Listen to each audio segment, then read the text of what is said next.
SteleCast. The clan is listening.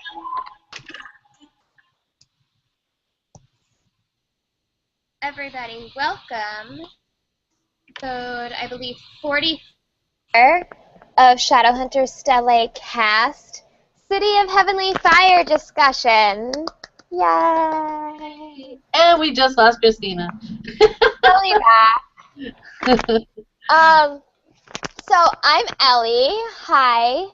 And I am joined by co-host Natasha. Hi, Natasha. Hello. And Christina was here, and she will be back momentarily. She was having some technical difficulties, but she will be returning to us shortly. So the day, as always, you can follow along on Twitter with hashtag ShadowHuntersSC.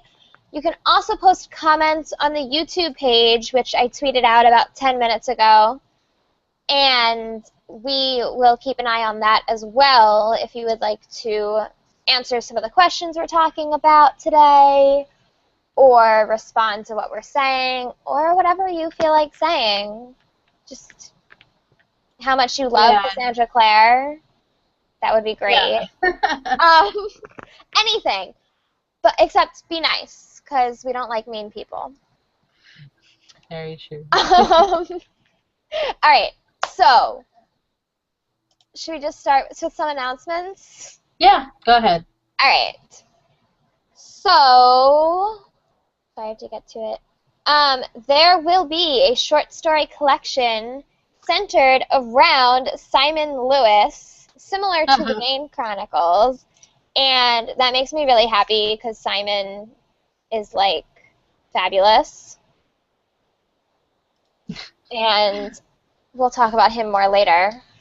Well, I think what Cassie was saying is, I mean, yeah, it's going to be, Simon Lewis is going to be, like, I guess, kind of around it, but the stories are not solely going to be on him, apparently. So there's going to be chances to see other characters from the Moral Instruments. And I believe Cassie had mentioned Jem and Tessa in that as well. So I'm all for that. So just like more people that we already know, basically. Pretty much. And I guess I think she said something about the academy.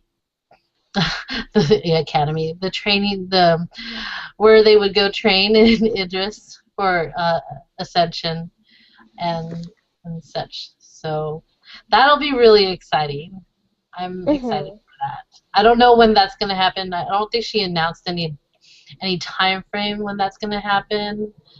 I mean, she's like already super busy with like Magisterium and writing, I believe, the Dark Artifices, and then researching for the Lost Hours. Is it the Lost Hours or the Last Hours? The Last Hours. The Last Hours. And so she's like, you and Natalie keep making that mistake. I can't help it. I'm like, for some reason it just keeps doing that. Anyway, the Last Hours, and so she's super busy. I don't know. You know, it's gonna be also, apparently it's gonna be with like Maureen and Sarah Reese Brennan again. So you know that you're gonna have some funny ones and stuff, and so especially with Simon. And I wonder how Maureen's gonna write about Simon. That'll be really weird. He was sexy, and he was wonderful. I wonder if it's gonna be like a short story, like with Maureen as one of the characters. You know, like maybe before she became a vampire, how like she totally crushed on him or something. I don't know. It'll be so weird. But it'll still be fun to read. Oh, and Christina's back. Hi, Christina. Hi. We can see her now. Yay. I know. My picture was better. Yeah. Well, no, it's fine. You are fine. You are fine, girlfriend. Anyway. Don't mind me. Yeah, she went there. I talk like a geek, a goofball all the time. Don't worry. So let's move on, shall we? Yes. Would you like to do the next piece of news? What's the next piece of news? Oh, audiobook. What? Audiobook is now available. Of course, it's now available for City of Heavenly Fire. And if you don't know already, Sophie Turner, who plays Sansa Stark in HBO's Game of Thrones, is the narrator for City of Heavenly Fire, along with Jason Doring from the Veronica Mars series. If you guys are fans of that, he reads part of it as well. So it's going to be dually narrated. And if you know, It's not going to be because it's out now. It is dually narrated. It is dually narrated by those two. And there's already a sample of it. You can probably look it up at Simon & Schuster and or YouTube and stuff. And sounds exciting.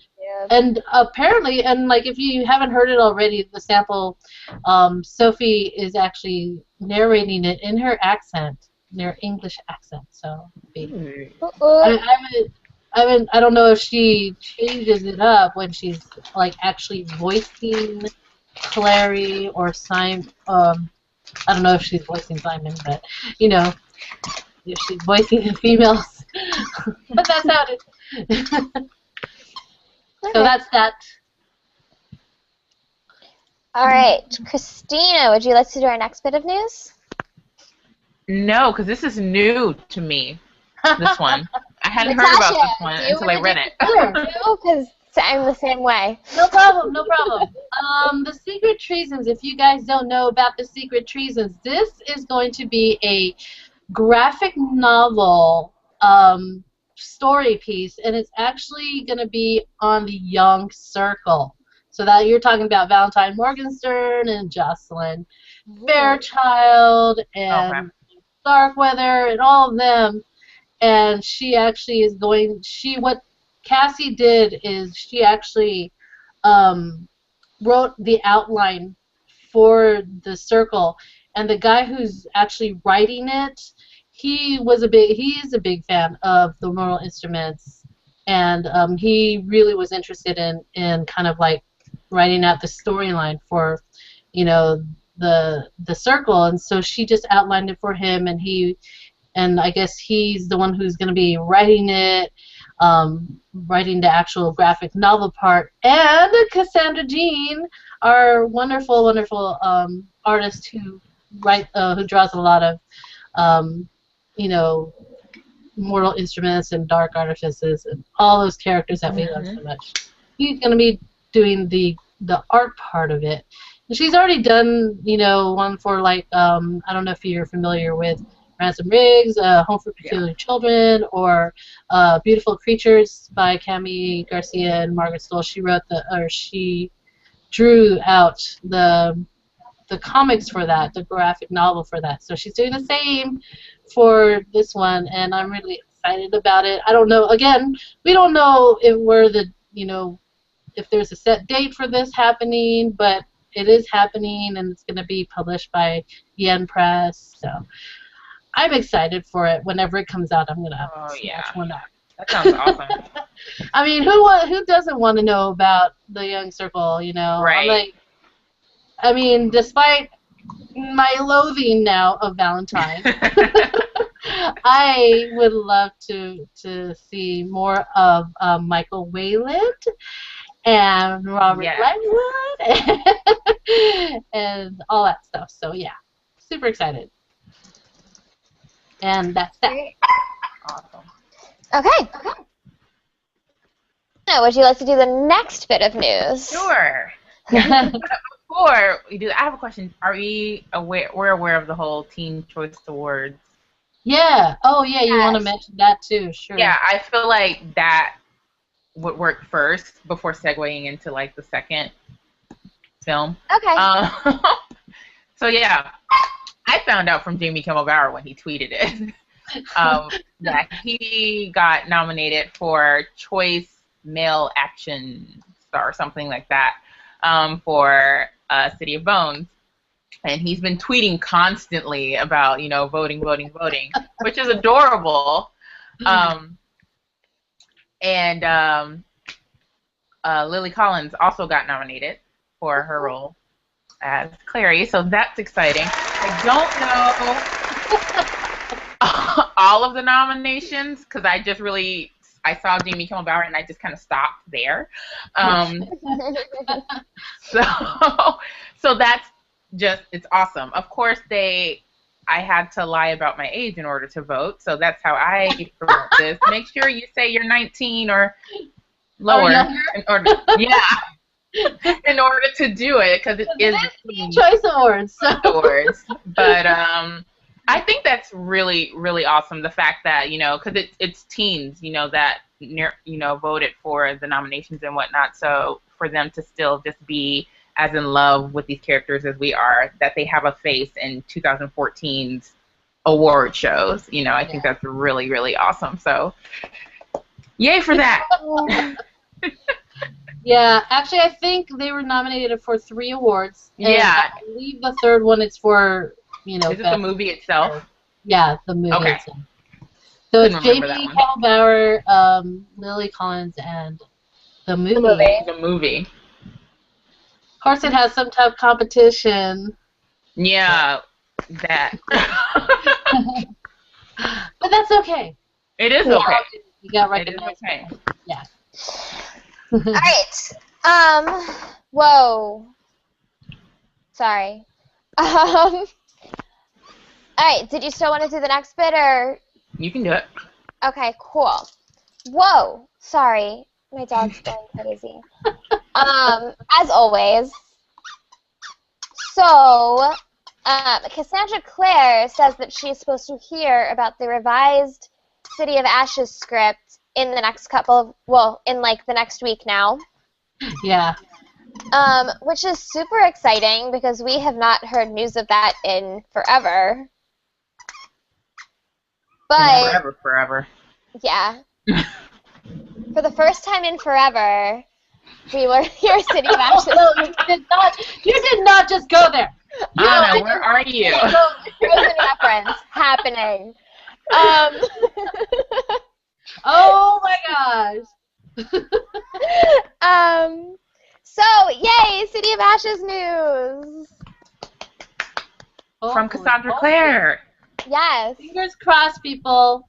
I know. Make this happen. Let's hopefully hear from, Cassie about something. No.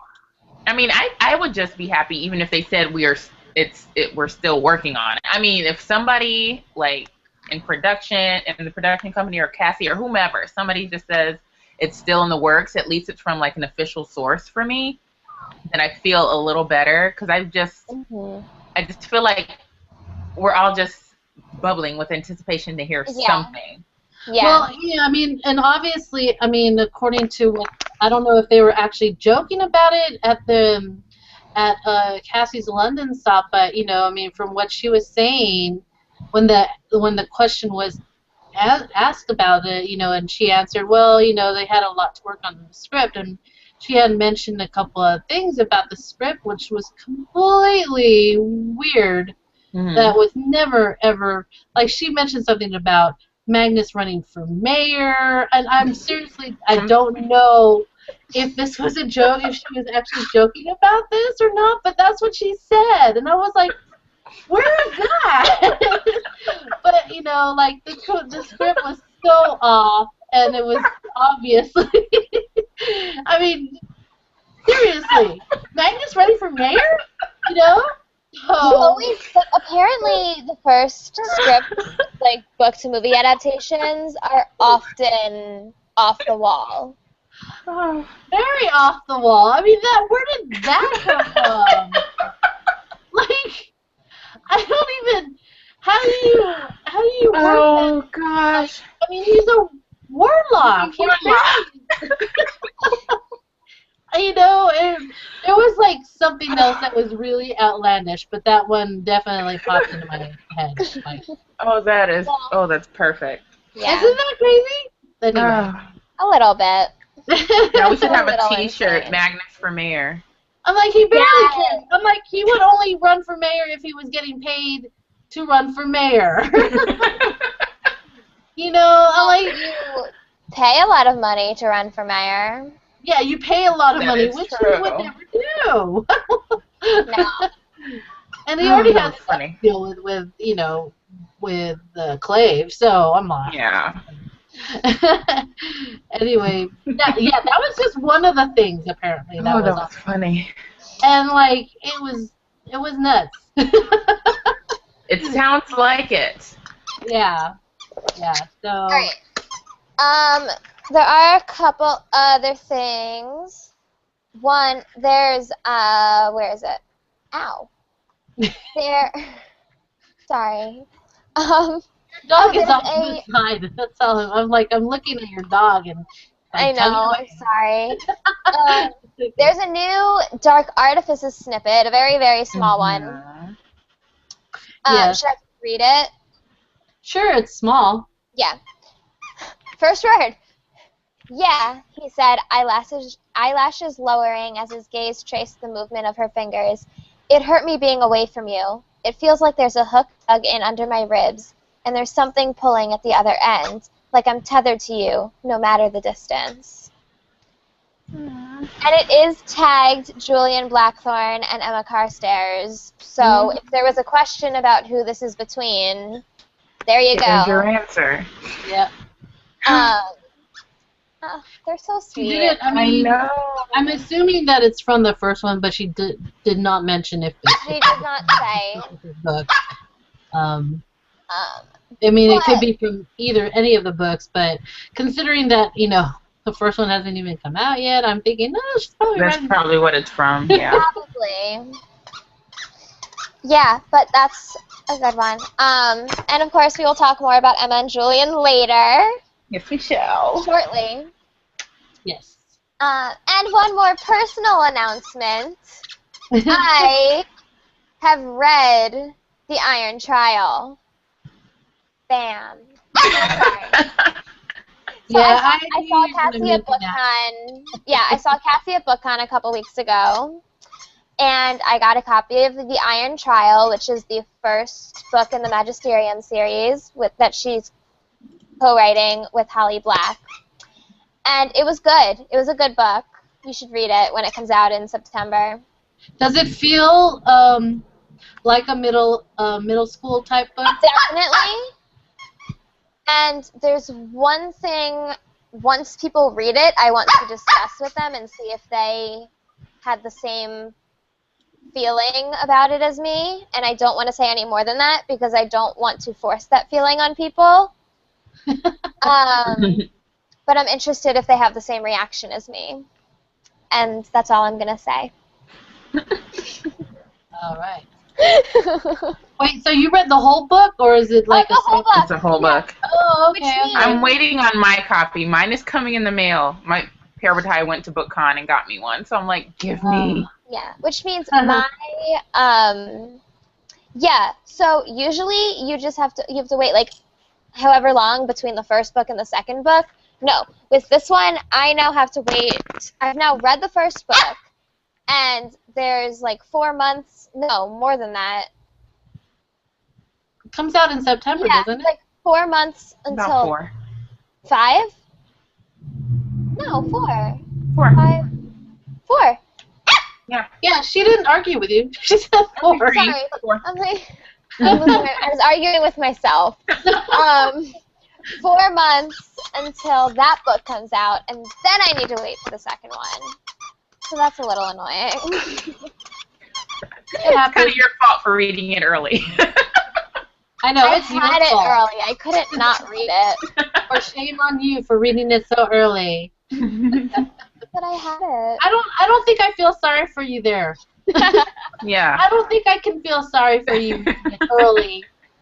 Whatever. All right. It was good, though. You should read it.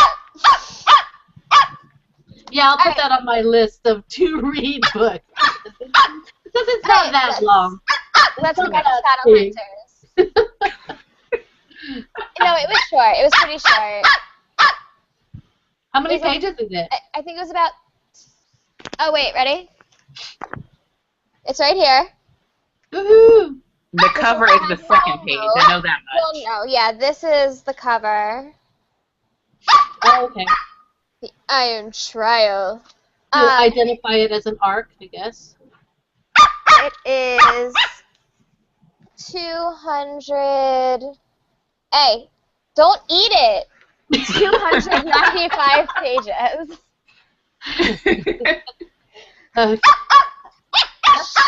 That's pretty hefty for middle school, so And yeah. Yeah.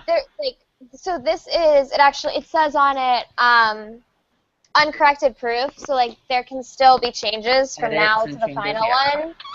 So like it might not be exactly 295 pages when it comes out, but it'll be around that. Cool. But there were no huge things that I realized that need to be corrected, so. When it comes out, it'll be a totally different book. You'll have to read Right. it. Completely different story, different main characters, different The ending plot. was totally different. Yeah. They changed the names. Man, now nobody's going to have those thoughts that I wanted to know if they had the same thoughts. All right, shall we move on? I did want to mention Yes. one thing in regards to what Cassie had. Cassie had to respond to one of her fans regarding the book. Her fan, and I'll just mention this because it irks me when people say stuff like this. So one of her fans had sent her a message and pre-ordered a book of City of Heavenly Fire. And apparently the person who pre-ordered was so excited because they ordered it pre-ordered signed. It comes like this. And if you're familiar with Cassie, that is her signature. Cassie Clare has a signature. That is it. Okay. So the person pre-ordered it and supposedly paid extra to have it signed. For one thing, first of all, if you pre-ordered this from Barnes & Noble and you paid extra, either you are lying or you got cheated, because Barnes & Noble does not charge extra for a signed book. They charge regular price just like a non-signed book. And actually, if you pre-ordered it, you probably got it cheaper than if you got it on the release day. Yeah. So this person, this fan, had complained and said that, why do I have a scribble? And basically just told her that if she didn't have the respect for her fans to sign properly her name in the books, then either she should do less signing or not sign at all. Well, hey, I don't have to sign your books at all. Yeah. So, and the person also did complain about paying extra, but like I said, I know for a fact you don't have to pay extra if you pre-ordered from Barnes & Noble. And I don't know if any other bookstores was selling pre-ordered signed books. Yeah. The one in New York, what's it, Books of Wonder or whatever? Oh, Books of Wonder, yeah. Theirs was a little more expensive. So, yeah, I mean, you know, it depends on, I guess, the you're bookstore. right. Barnes & Noble. You're right, though. But, yeah, the person complained about it and just basically went off on Cassandra. And Cassandra had responded so in kind about the whole thing and how she said that, you know, that's just her signature. And for the most part, who cares? It's the story that you're after in this thing, not her signature. I mean, if that's all you care about, then you're actually wanting to do something more than just keeping it. Because, you know, but for the most part, you know what? Respect the author. They're the ones who are writing. She wrote 700 and so pages just for us to have us enjoy it. Don't feel like and she was doing something nice for the fans. She didn't have to sign anything, right? You know, the authors don't have to sign anything. The authors do it out of the kindness of their heart. They don't get paid extra for this stuff. To sign extra, right? They do it. They do it for the fans because the fans want them to. Right. And I'm like, you know, and she signed like so many thousands. I'm like, and she made comparisons like John Green's signature is like a big old It's just J. a JN. Squiggle. Yeah. It's a JN. Yeah. Rick Riordan's is two big old bars. I mean, they sign so much. You can't sit there signing your whole name thousands and thousands of times. Exactly. Especially if you have a long name like Cassandra Claire. And apparently Suzanne Collins doesn't even sign anymore because her hand is so messed up. Oh, so wow. that proves to you that these authors love the fans, but respect the authors. When you're emailing them, don't be all high and toity about it and stuff like that. Just be kind. You know, they're doing it because they love what they do and they want you to love it too. That's all I have to say about that. Okay. Anyway. PSA over. I'm off on my soapbox Be there, a sorry. fan, love Cassie. That's all. Alright. Shall we move into our discussion of the final book in the Mortal Instruments? We shall. Yes. Alright. It has been, what, since almost 3 weeks, right? It's been 3 weeks. Yeah. A little over 3 weeks. Yesterday, 3 weeks, yeah. Oh, okay. Okay. So, first of all, before we get into any specific stuff, overall thoughts on the book. Natasha, would you like to start? 5 out of 5. Did you see that? 5 out of 5. Because I know my math. I was like 10 out of 10. All right, Christina, how about you? Same as Natasha. Yes, 5 out of 5, hands down, or down. Okay. I'm going to say this. And I know that Ellie has reservations. Yes, hold on. So, stop it. I really, stop it. I really like the book. I did. And as you know from talking to me about the movie and everything, I am extremely critical in these conversations. Mm-hmm. And I tend to focus on the negatives. So I am saying right now, I liked the book. And most of our discussion... Remember, she does like the book. I do like the book. Despite all of the negative things I'm going to say tonight, I liked the book. I really did enjoy the book. Remember that, because you will forget. Logging it. You will forget. So Ellie, let me write it down. After each question, here we go. After she answers each question, she's going to have to remind you. I will. All right. Shall I go ahead and... So, but yeah. I mean, I loved it. I'll just say this. I loved it. I loved it. There was like maybe one little thing. We will go over that in a bit. But overall, I mean, if I'm going to rate it with like decimal points, I'll probably say like, 4.98 or something like that, And I mean, I will have my little rant too, and it'll be like I don't like the book, but again, I do too. I love the book, so. That's right. Nobody can forget. So, let's have that on your forehead there.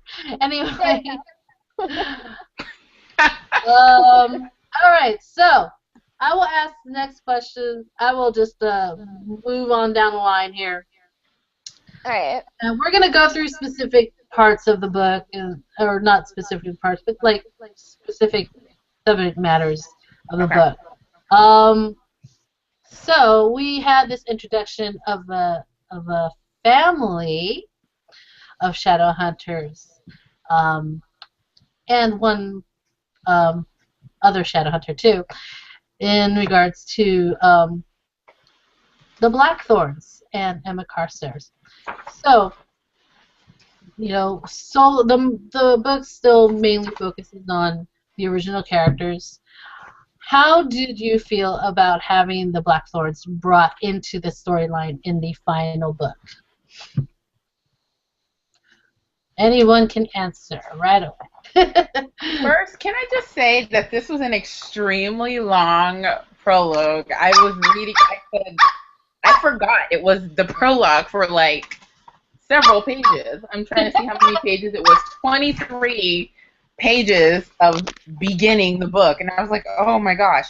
But it was really interesting, and I actually was fine with them kind of just setting, giving us some background into what happened in regards to the Blackthorn, but also just kind of introducing who Emma was in the first place, and learning a little bit more about her personality right off, the kind of girl, that we're about to experience in, the next segment of the book. So I loved it. Like even their integration into the whole storyline. Yeah, I didn't find it to be like annoying, because I was nervous a little bit, because I said, okay, are we going to focus on, are they going to be like the primary focus, and is, our favorite Shadowhunters going to be just kind of like, oh yeah, let's make sure we close out their stories too. But I should have known Cassie wouldn't do that. But I really just thought it worked out well. I think it could have either gone really well or really poorly. But I didn't, when I was finished with the book, I didn't think, oh, I got too much of the Blackthorn, or too much Emma, or too much, Julian. I just thought it was really good. Yeah. My turn? Yeah. Okay. Remember, she liked the book. I liked the book. I don't remember. Okay, so my one issue, and this was more on principle than an actual issue with the book. Mm-hmm. My one issue was, as I was reading, knowing that TDA was coming, I felt almost like half of this book was an advertisement for the next trilogy, which annoyed me a little bit. With that said, it did fit really well. And I did enjoy getting to know those characters. It just annoyed me a little bit that it felt like a little too much lead into the next trilogy when it wasn't necessary, if that makes sense. Do you think that if they wouldn't have started off dominating the entire first 23 pages, would you feel different, or? I'm just curious. No. Just throughout the entire book, it was just Yeah. Gotcha. It was like all of a sudden you were focusing on these people that you've never focused on before. Mm-hmm. And like, as an avid fan, I knew it was because there was going to be an entire trilogy about these people. Mm-hmm. And I feel like if I hadn't known that, I would have been really confused. Like, Mm-hmm. Why are we talking about these people? Yeah, I can see that. I can totally understand that, actually. But again, though, I think the way it did work, and I did enjoy getting to know them, but that was my one little issue with it. Yeah. Natasha? I mean, well, for me, I don't know. I didn't have a problem. It wasn't a distraction to me. It was enhancing the storyline for me because, basically, we've had 5 books of these characters, and I know that, yeah. I mean, the last book, you're all of a sudden, you have this new family, and you're like, what the heck? But really, not only did it serve the purpose of introducing the characters for the next series, but also serve the purpose of getting a point of view that you wouldn't have gotten otherwise because of the fact that you have you have Clary and Jason and Alec and Easygoing to Edom, and we have no way of knowing what's going on in Idris. And I felt like that was a really good way of introducing, of bringing in that point of view, because we wouldn't have gotten that otherwise. They could have put in like the point of view from, like, say, Gia Penhollow or Helen Blackthorne, because she was introduced in the last book and stuff. But I think from this standpoint, just seeing it from new eyes, from these kids and stuff like that, and seeing the hardship, and it just makes sense because of the fact that it does play into the next series. You would, and it wouldn't have made sense when you think about it. It wouldn't have made sense to introduce these characters into the next series and not have them mentioned at all during the this part, because it affected them. The events that happened here affects them 5 years from now, regarding the fairies and stuff. You'll see that, and it wouldn't make sense if no mention of them was in this book. You'd be like, where did they come from? Where were they when this happened? And especially when they're like, well, they were in Idris at that time. It's like, well, they weren't mentioned. How come? So I think for me, at least, it makes sense in the way that she weaves these characters into from the new ones to the old ones to these ones. Because you're also integrating Brother Zachariah from there to connecting them to these new characters and stuff. I thought it was really well done. Yeah, you could say that it was kind of a distraction, but given that this book is like 200 pages longer than the average book, I don't think that was like too much of a problem, because the main storyline was still there. It was still Clary. It was still Sebastian and Jace and stuff. Yeah. So I appreciated that. I do agree with you. Like I said, like the way she did it worked really well. Yeah. And I do like the way she did it. It was more the principle of the idea that it like, to me, knowing where she was going from here made it feel like an advertisement. Right. But like I said, like I liked the book. Like, it didn't actually affect the story. The words are gone. Where I know. are they? I erased them. I don't know why. They're gone. We've forgotten you liked the book. No, but like, yeah. So like the way it was good, and I wasn't saying it distracted me from it. It was more just like something in the back of my head, like add. Yeah. But I like the fact that she uses the prologue to, yes, introduce new characters, but to also remind us, hey, remember Sebastian is evil. Because we hadn't read a book. We had, what was the last one? Why am I blanking on Life right now? Oh my gosh. Help me out. Lost Soul. What was the last book before this one? Lost Soul. Thank you. And it had been like forever since we, experienced Sebastian again. So we turned to page like 12, and it's boom, Sebastian killing somebody. So it's like, crap. Sebastian, no mercy. It's children. You again. And now, we have the new characters for the next series that you're impacting, or he is impacting. Not you, Ellie, because you like the book. I did like the book. Are you sure you like the book? I don't know. Alright, shall we move on? Yes. Where's my voice going? Alright, so a lot of stuff happened in this book. What was the most surprising revelation? Oh, gosh. I think for me, and this goes into the epilogue, which also was huge. Yes.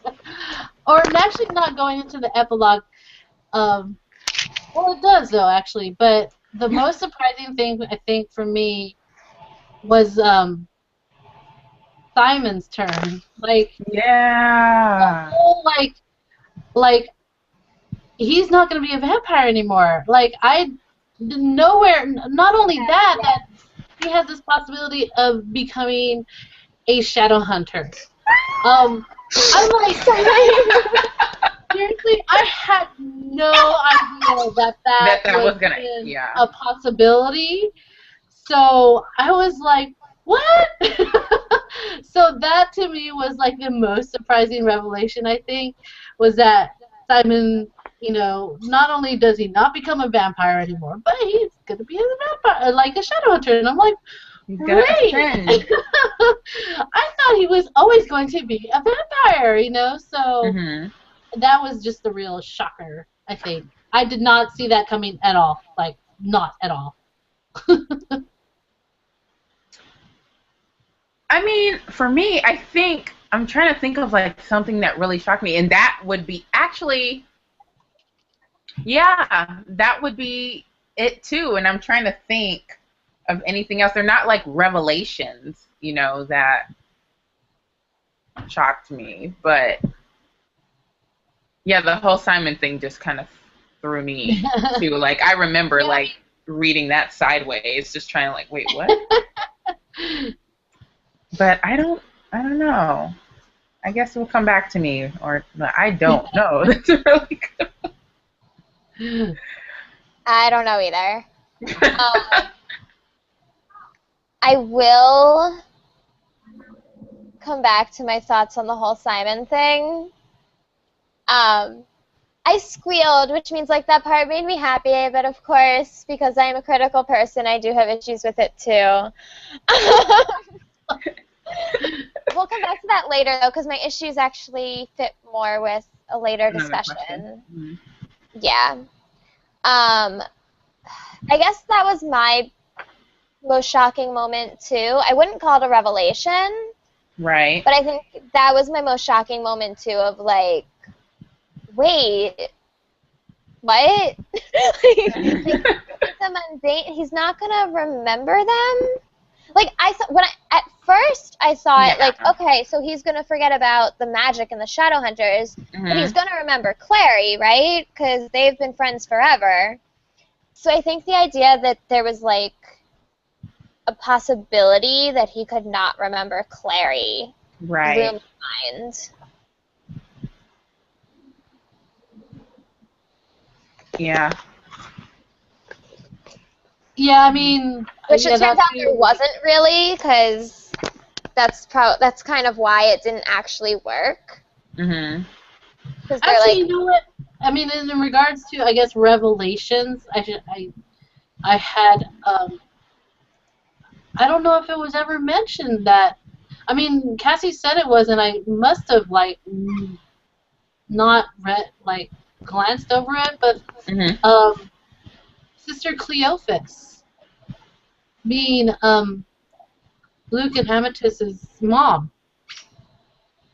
That was a revelation to me, because I don't remember ever reading about that, and all of a sudden, you know, that's brought up, and I'm like, what? Wait a minute.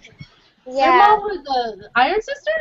Well, when did that happen? And wait, was that never mentioned before? You know, so I guess in regards to revolution, that was a surprising revelation, like the most surprising revelation. And I was like, whoa, why is she an Iron Sister, you know? Right. So that begs that question, like, what brought that about? Jace's, what Jace wanted most in the world. Yeah. Yeah. Which I loved Clary's response to that, though. Yeah, because when he finally told her, and she's like, dude, you got out of that really quickly. It means it was wrong. I'm like, oh. Like, oh, Clary, you're awesome. I just thought of something else. Yes. I don't know if the whole when Alec was talking to his dad in the epilogue about him and Michael. Michael, Michael, yes. Yeah. And it's so funny how Cassandra Jean had like hinted about that in her drawing. Yes! Ellie. So she had read it like months before, and she's like drawing. Have you read about Wayward and stuff like that? I was like, what is she talking about? Yeah. Yeah, I was trying to look for it in the book. That's why I was so quiet. Waywood, and I was like, what? Why does she keep matching up, Robert and Michael like this and stuff? And then of course this that comes about, and I'm like, conversation. oh, That makes conversation. sense. Well, we'll talk about that later too. I just really liked and I'll talk about this later, but I liked Alec throughout this entire book. But I really appreciated that conversation between him and Robert, and because it shed a lot of light on, why Robert acted the way that he did. Yeah. Definitely. So there's that. That's mine. There. All right. Next question. Yeah. So, regarding a certain werewolf's death. So, and this is in regards to Maya and Jordan.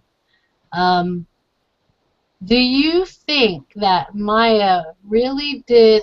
And I'm going off of by what was mentioned in one of Cassie's Tumblrs. Mm-hmm. You don't have to agree with her, but do you think Maya really did a mercy with Jordan by not telling him how she really felt?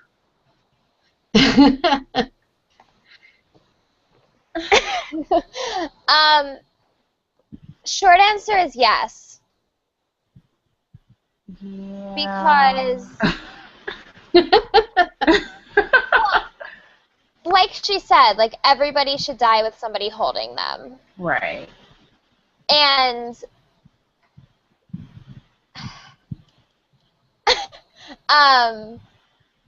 she felt like he felt loved and he felt at peace. Right. He had accomplished his goal in life as far as he knew. He had made up for the biggest wrong he ever committed. And been forgiven for it.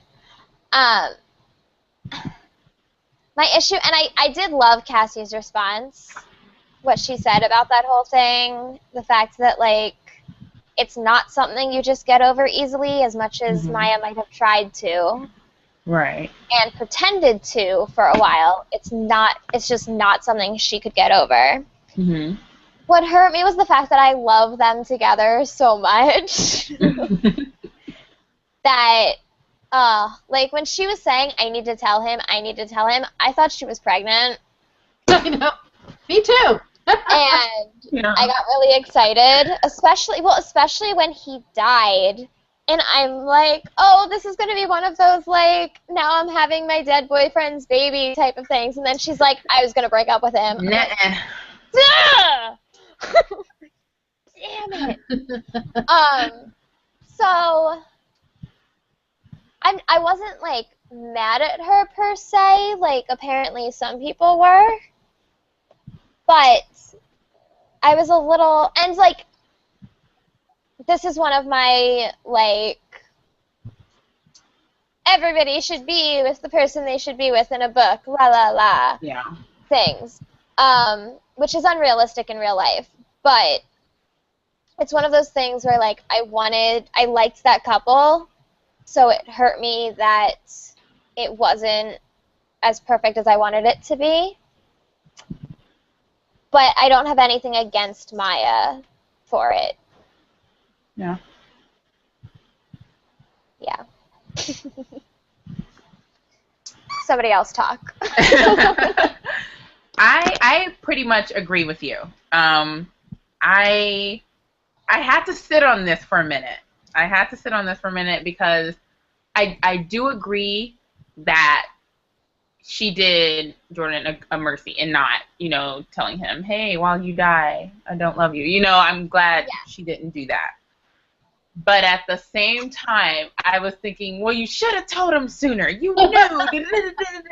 You know, I was reading the book like, I just don't like you right now. But as I continued reading the book, first of all, she was just amazing in this book. So I was like, Yeah. I like you for that alone.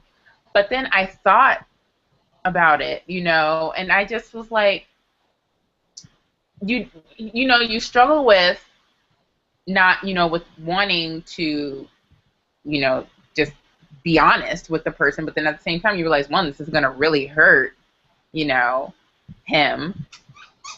And then I think on the other side is like you were just saying that she's going to have to live with that, you know, she's going to have to live with her decision and what that means for her, you know, the guilt or whatever she's feeling afterwards.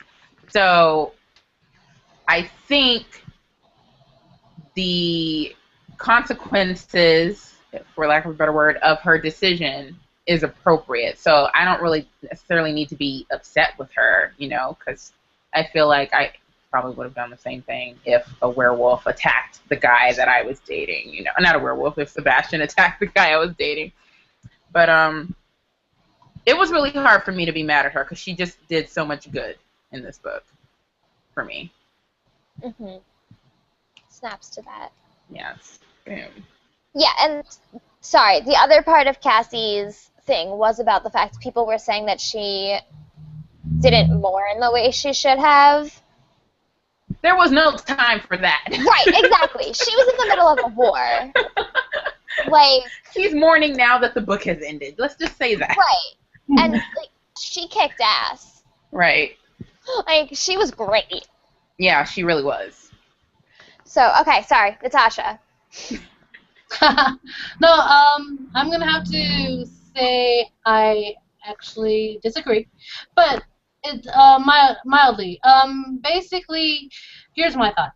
If you feel that way, I mean, not right then. She shouldn't have told him.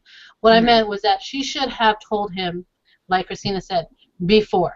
She should have told him. She should have told him because the whole thing is that Cassie said, you know, girls, you aren't responsible for another person's healing, which is true. You aren't. Right. So if she had told him earlier, maybe he could have gotten over it and gotten himself healed. But no, she led him on because, and I'll say this, if you read City of Lost Souls, you'll see she instigates everything. She instigates the kisses. She instigates going into the shower with him. She instigates the whole thing. So, of course, Jordan's going to feel like, I guess, we're good. She forgives me and stuff, and I'm happy. Of course he's happy. I mean, he has a girl that he loves. At the same time, he was willing to die for, even when she attacked him the first time she saw him. She attacked him. He didn't fight back. So he was willing to sacrifice himself because he knew he was at fault. So for her to instigate it and then all of a sudden, oh, I don't love you, and then not say anything, I have problems with that. I have issues with that. However, my issue is the fact that Bat had said, but you did a mercy to try to make her feel good. I'm like, you know what? I don't think so. I think if you do something like that, if you don't tell somebody the truth, then you definitely deserve that guilt. And you need to stay with it for as long as you live. Because and I think that's why I'm okay with it. Yeah, everybody makes mistakes, and, you'll feel guilty. And I'm like, I don't want her to feel like that was okay. I don't want her to say, like, oh, well, at least, he died with somebody whole. I'm like, of course, everybody deserves to have somebody hold them when they die. Doesn't mean that they have to, doesn't mean that she has to be, his girlfriend at the time. I mean, he still would have done his part.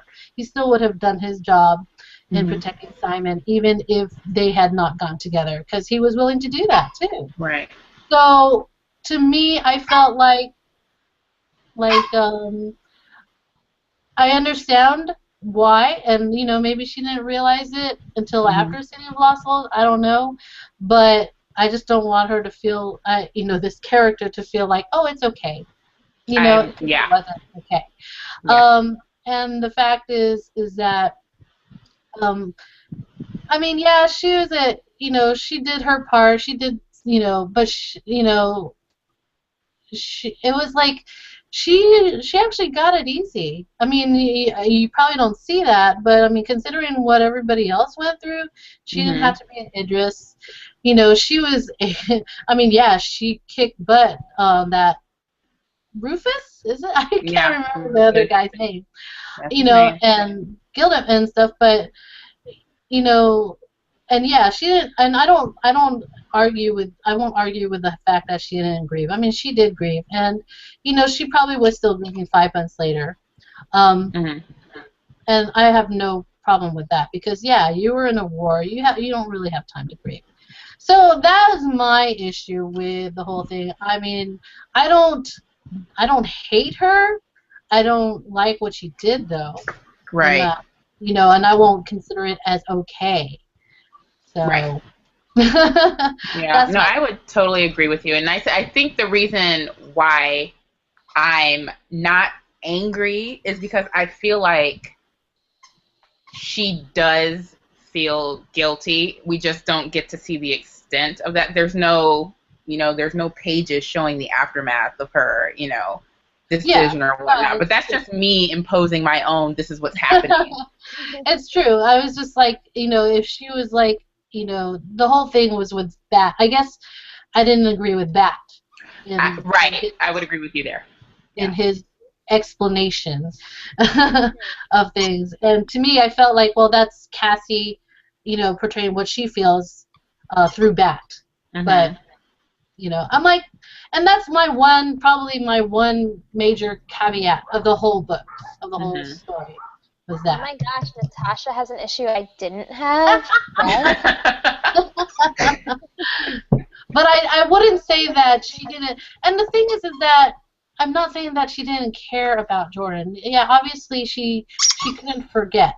And that's the thing. I'm like, you could have at least told him and be honest, because he would have understood. Of course he would have understood if you he knows what he did, right? Read what he's done, and how he's explained himself. Of course he's gonna understand completely.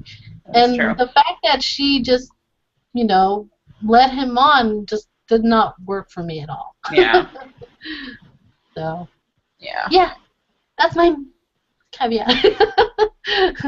My issue with the book. All right. Next question. All right. How did your opinion of any one main character change from your first impression? So, does this mean first impression like in this book or in City of Bones? City of Bones. Oh, wow.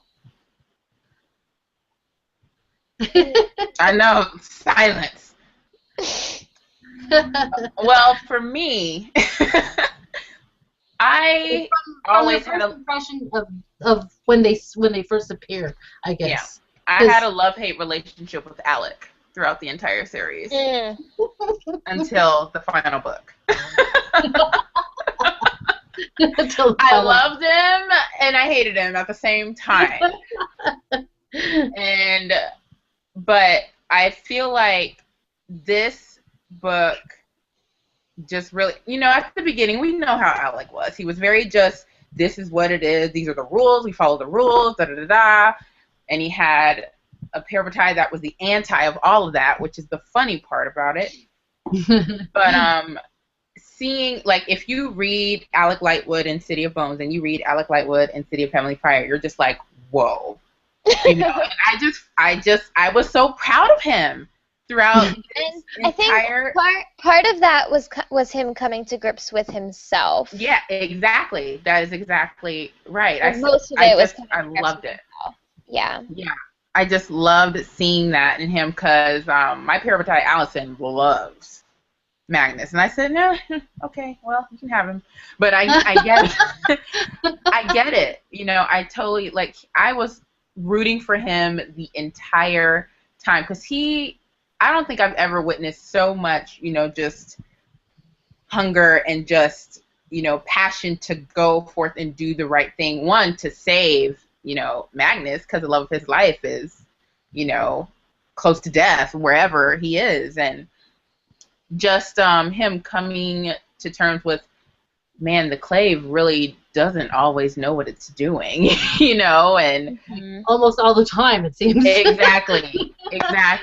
And his conversation with him, watching him and Simon interact with each other was huge, I think, on Alex's part, you know, especially when it comes to him having the, I'm saying all the things that happen, having the feed, Simon having to feed, you know, from him, and when the thing that happened with Izzy, and when Alec started lashing out at Simon, you know, about just being who he was and all that kind of stuff, and then he just, the way that he said, there was a line that he said, and I can't remember, but he was talking to Simon. I think it was when Simon was feeding off of him, when he was just saying he's learning, you know, he's trying to learn that downworlders aren't, you know, the enemy or whatnot, or aren't bad for being what they are. And I just was like, props to you, Alec. I am just so happy that I was just grinning from ear to ear with him.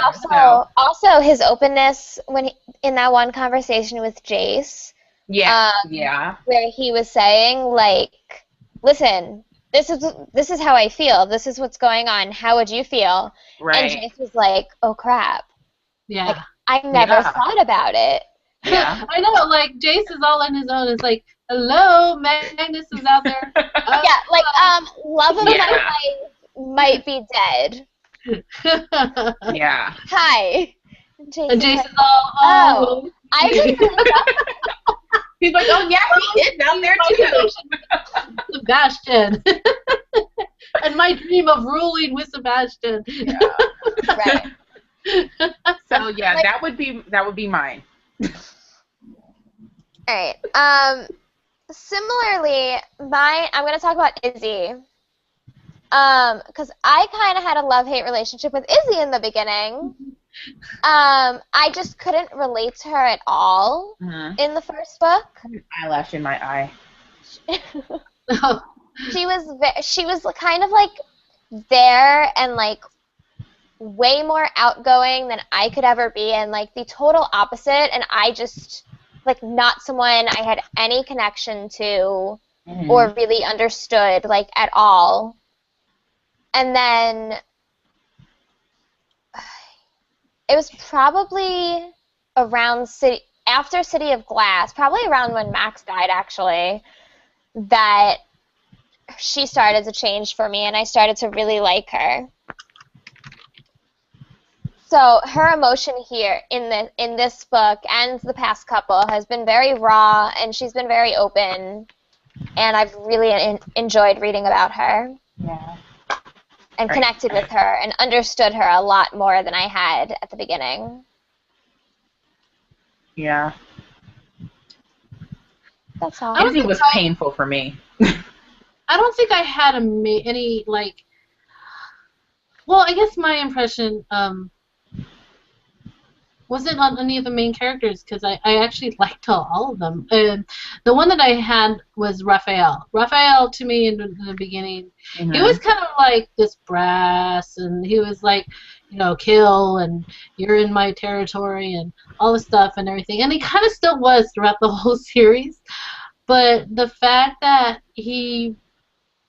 that very nature of him was the reason why he sacrificed himself for Magnus. And I found that like really weird, and then I realized, well, yeah, because Magnus saved his life, you know, when he had first heard. And so I like that idea that story of saving Rafael Santiago from the Bane Chronicles kind of played into this, because it gave me new light in regards to Raphael.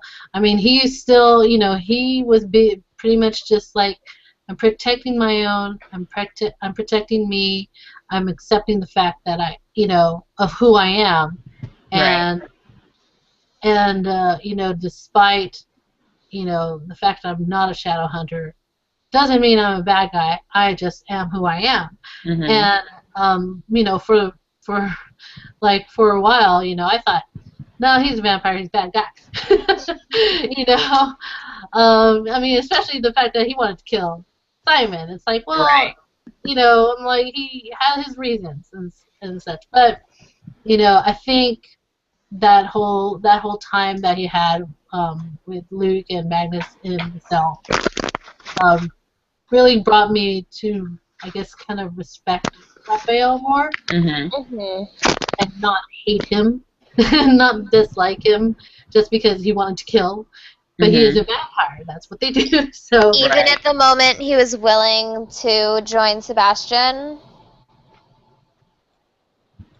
he what? Even at the moment he was willing to join Sebastian. Well, yeah. I mean, you know, for there, I was confused as to what that, you know, if he was actually willing to join Sebastian, or if he was using that as some kind of ploy, so that. Yeah, I was hoping he was at first, actually. I was like, this is a trick. It's a trick. He's going to do something. And then I'm like, but he wasn't. Right. He totally would have joined him if But- Sebastian's order wasn't to kill Magnus. If you know, and he's like, I couldn't do it, and the fact that he couldn't do it, you know, it shows me that he really had this huge respect for Magnus, even though he made fun of him a lot, too. But you know, he knew what Magnus meant in his life, and you know, he was his lifesaver. So. I should have let you walk into the sun.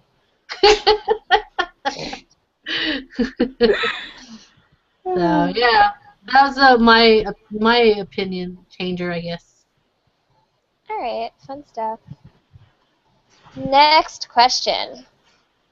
What? Oh. This is a good one. Oh gosh, I think I know what it is. Oh, yep. Yep. So they're in Edom, and Jace and Clary have a time of intimacy, and for some reason, Jace is prepared. Okay. So, what is your theory on Jace having brought a condom with him to Edom? I wasn't surprised at that at all. I just thought it was so funny and so Jace. I said, of course, Jace. Of course you would. Because why wouldn't you? It would be, no. I don't know. I just kind of stared at, I'm like, I knew. I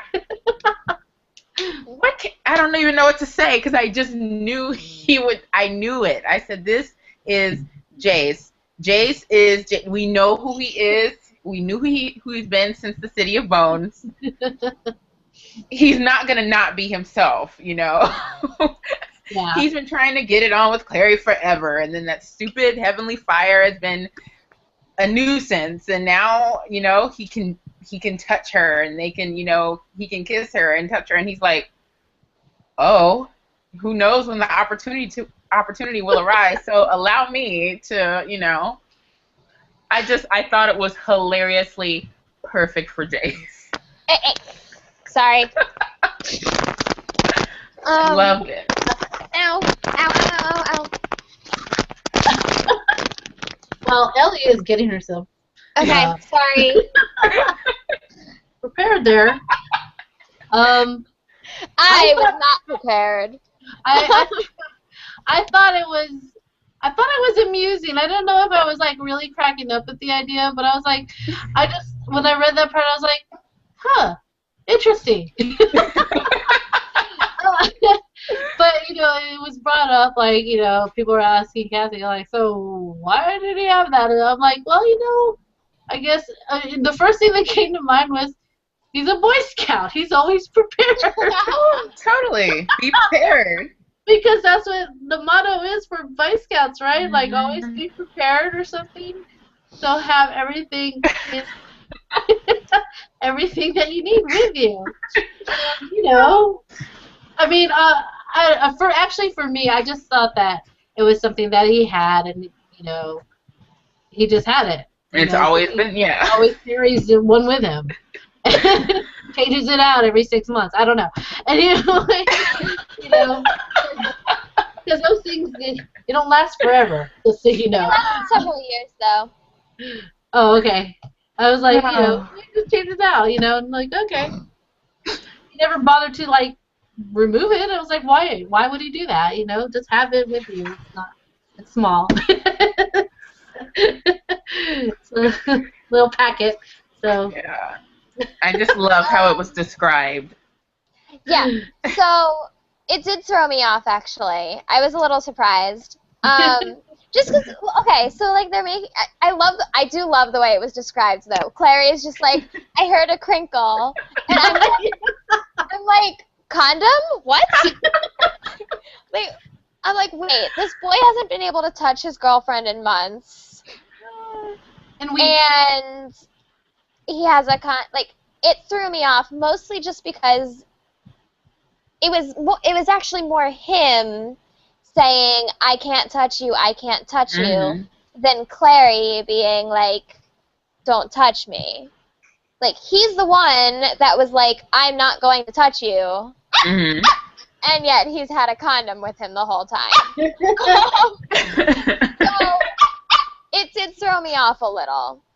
And it's like, yes, it's fitting Jace's character that, like, before the Heavenly Fire thing, he would totally have a condom with him all the time. Like, definitely. But the fact that, like, I'm sure he's washed his pants since the whole Heavenly Fire thing, so that condom was not just in there from before it. Maybe it was just like, maybe it was on his night table with, his little dagger or something. So and I'm just gonna like grab this pile of stuff. Oh, look, a condom. Wait, hold on, let me pack. Piled it in there, So it did throw me a little. Just like his little pile of things to always have with you, and he just grabbed it. Yeah, so it did throw me mostly because he was being so careful about the Heavenly Fire that I did not think it would cross his mind that there was a possibility of him having sex in the near future. Ow.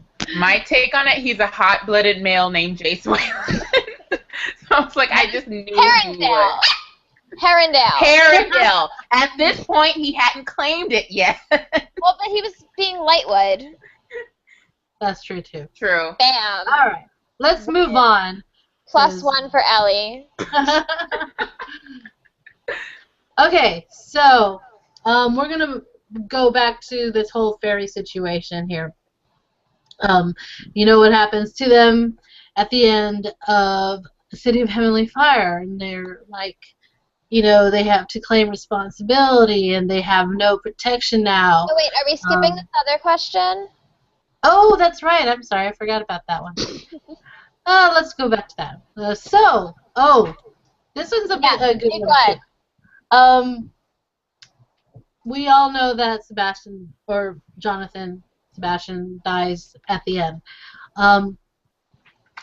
The way he dies is something else. So, how did Sebastian's turn into Jonathan and his subsequent death affect you? Here's where Natasha and I completely disagree. Oh, I know. Well, I don't know if I disagree. I'll just say this. I totally cried. I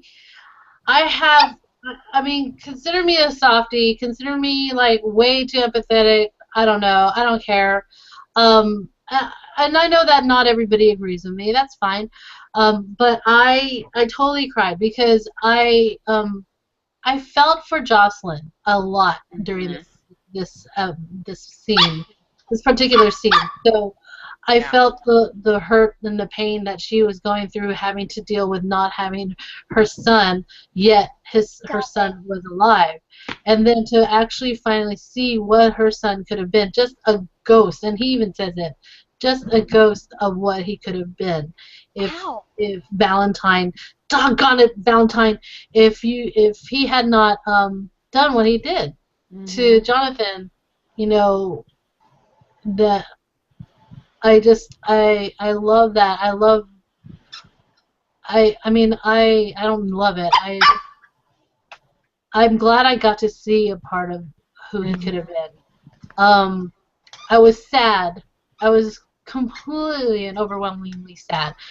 At the same time, I knew that he had to die. I mean, it wasn't like he was going, and he knew he had to die. He, you know, kind of like the same thing with Jordan. He knew that he had done all this stuff, and there was no way around it. I mean, he couldn't do anything, you know, to take back everything that he had done. He killed hundreds of Shadowhunters, and he wasn't, you know, even he told Clary, yeah, don't cry for me. That's the last thing I want to do. And that part actually killed me. I was really sad about that, you know, because she was like, I don't even know you, though. I don't know you. And Jocelyn, who also did not know her son, still cried for him. And it hurt. It hurt in here. And yes, I felt it. And I'm not ashamed to know that I love that scene. I love the fact that he and you know what's weird, and I know that Ellie is not blasphemy if I say this, but it does remind me of Will's death, because in the same last sentence. You did not just go there. I did. You went there. In that same last sentence, James fighting words. Jonathan says that he looks at them, he smiles, and dies. And it's kind of the same way that in the epilogue of Clockwork Princess, they say the same thing. Will looks at them, he smiles, and he dies. So, I mean, obviously two completely different circumstances, of course, because Will dies happily, dies at an old age, whereas Jonathan died without really living, and he dies at a young age. And it hurts. And I liked it. I loved it. I thought it was beautiful and sad, and I didn't cheer at all. I was just I was just a little bit baby there crying. I agree with you 1,000%. Minus two sentences. And then Ellie, the floor is yours because I want to hear what you have to say. For it. Okay. I feel the same way. This was a really sad moment for me, and I felt for Jocelyn because I just feel like she had to experience her son dying twice, you know, and the fact that I think this was just really appropriate. I kept thinking back to just Jocelyn just witnessing her son, you know, like you're saying, being a ghost of who he could have been, and then I personally think if Cassie would have found a way to redeem Jonathan in this particular situation, it wouldn't have been as powerful, you know. I feel like he needed to die. I'm not, you know, negating that at all. He needed to die, but I feel like it was the proper thing for him to at least have graced his sister and his mother with his true self. And it made me angrier at Valentine as well. Exactly. It did. So, yeah, everything Natasha said, I really, I had a moment of tear. That was more than 2 sentences. And Ellie was jumping up and down, screaming for joy. No. So here's the thing. Everything you just explained, I felt as well. I also was pissed off that I felt that way. I'm like, this character... No, because I'm like, all right, this is a character... He doesn't deserve your sympathy, is what you're saying. Evil. The entire story. I do not want to feel sad when he dies. I do not want to. I just didn't think he deserved that moment. And I like that, Christina, you said that if he had redeemed himself, it wouldn't have been right. See, to me, this was his version of a moment of redemption, and that's what pissed me off. That, like, he had this moment of, like, hey, look, it's all because of Valentine, and I could have been totally good. No, you were evil. But that was Sebastian. That's not Jonathan. I know. No, it wasn't just Sebastian, because Sebastian was killed, and that wasn't Sebastian. That was Demon Sebastian. Sebastian Verlac was Shadowhunter. killed before City of Glass. Sebastian. That was still Sebastian. No, that was the Jonathan Christopher that was born. No. No, he was totally that I don't tainted. agree with. That I don't agree with. It's maybe not the one that was in the fetus, but it's the one that was born. In the fetus. No, it wasn't the one that was born. It was the one that Valentine had raised. Again, another reason why. No, it's the one that was born. It's the one that was born with the black eyes. Yes. No, it was the one that was that Valentine had raised, and she even says it. He's like, yeah, Valentine had she raised. Said maybe. Don't roll your eyes at me. I'm just saying. Don't get right. I saw that. You trying to trick me. No, I don't think he deserved that moment. I don't think he doesn't. I don't think that Clary and Jocelyn needed that moment. Like, Jocelyn, maybe, but like, I don't know. I don't think he deserved that moment. And I agreed with what he was saying, that, like, don't feel bad for me, blah, blah, blah, which just pissed me off more. I'm like, I don't want to like you. Stop it. Like, no, you are not this green-eyed brother. You are a terrible person, and I don't want to like you. I don't want to agree with you. I don't want you to say things I enjoy hearing. Stop it. Aww. Yeah. I understand what you're saying. No, I get it. I totally get it. But I just don't feel that way. Yeah. Oh, I mean, by the end of it, I still didn't like him after he died. I didn't like him at all, but I was just like, oh man, you could have been awesome, but you weren't. I know. You could have been. All right, let's move on. I feel like, Ellie, you were beating on your couch or whatever. Oh no, my dog's pissing me off. Don't beat on your beating dog. your dog? No, I was like, it was a combination. I was like throwing things for my dog to keep him quiet, and I probably was beating on my couch a little bit. That's okay. You were ready to stand up. Couch is inanimate. It doesn't feel anything. As Natasha was saying, so we talked about the fairies a little bit earlier. So this question is, considering that the fairies were basically involved with the deaths of hundreds of Shadowhunters, do you think that the Clave was too harsh in their punishment, and keep in mind also their treatment of Helen and Mark Blackthorn? That's a toughie. It is tough. Do you want me to go first? Yes, What? please. So I'm going to say no, in general, that they were not too hard on them. However, I'm going to say definitely when it comes to Helen and Mark. Okay. Because they were clearly on the Shadowhunter side. Mm-hmm. They considered themselves Shadowhunters. And there was no evidence I mean, Mark, yes, he was with the hunt, and that sucked. But, like, he was taken against his will. They knew he was taken against his will. And he was fed against his will. Right. Mm-hmm. And the only thing he did do, the only thing that wasn't against his will was just because he was told his whole family was dead. Yeah, because he had this belief that fairies don't lie. Right, exactly. Mm-hmm. And he did not realize that Meliorn, Was What? half. none of us Half. did, was half. Yeah.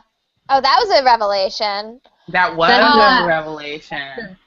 And Helen literally never did anything with the fairies. She was a Shadowhunter the whole time. Mm-hmm. So that really annoyed me. Well, yeah, I mean, because it goes around again to basically segregating a race. Mm-hmm. With that said, sorry, one more thing and then I promise.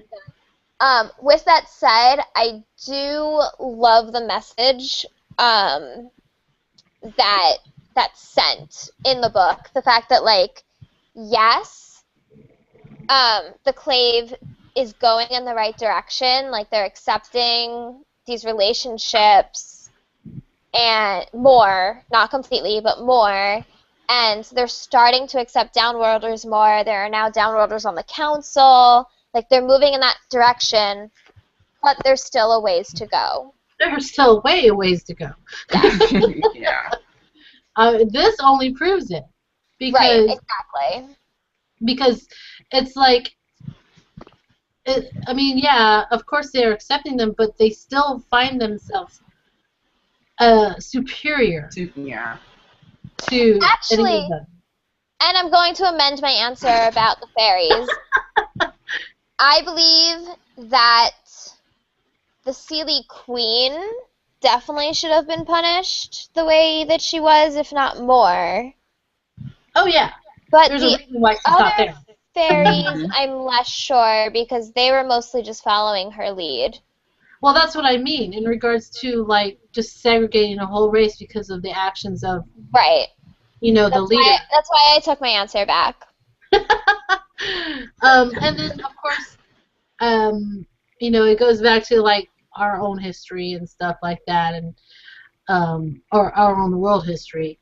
But at the same for the time, none most of the part- fairies were like, oh, what the Seelie Queen did was wrong. well, no, I mean, because I guess Cassie explains that, it's kind of like that whole the tree of Versailles, or I forget them. But basically, how Magnus says the punishment, how Magnus says you shouldn't do that. It's just going to make things worse. Mm-hmm. Because, when you think about it, you don't want to war. You don't want any of them to find more reason to hate you, and Right. this is a reason to hate the Shadowhunters more. Yeah, there were some key figures in the with the fairies that played a prominent part in the death of them. But again, yeah, like you said, it doesn't mean all of them were that way. Right. Not that they probably had any reason to argue against the Seelie Queen, because who would, But at the same time, I don't know. It is definitely like one of those. That's why I said it's a little hard, because I understand where the Shadowhunters are coming from. First of all, they're angry. They're coming off of this huge war. Yeah, exactly. And they're wounded. I mean, like, the whole Nephilim race is wounded, That's why they have to find new Shadowhunters and stuff. So, yeah, they're just pissed. And so it probably wasn't the best time, but at the same time, yeah, it probably was the best time to do, make some changes. I just don't know about the change that they made. That's really a good idea. Yeah. To just, like, not give them any protection at all.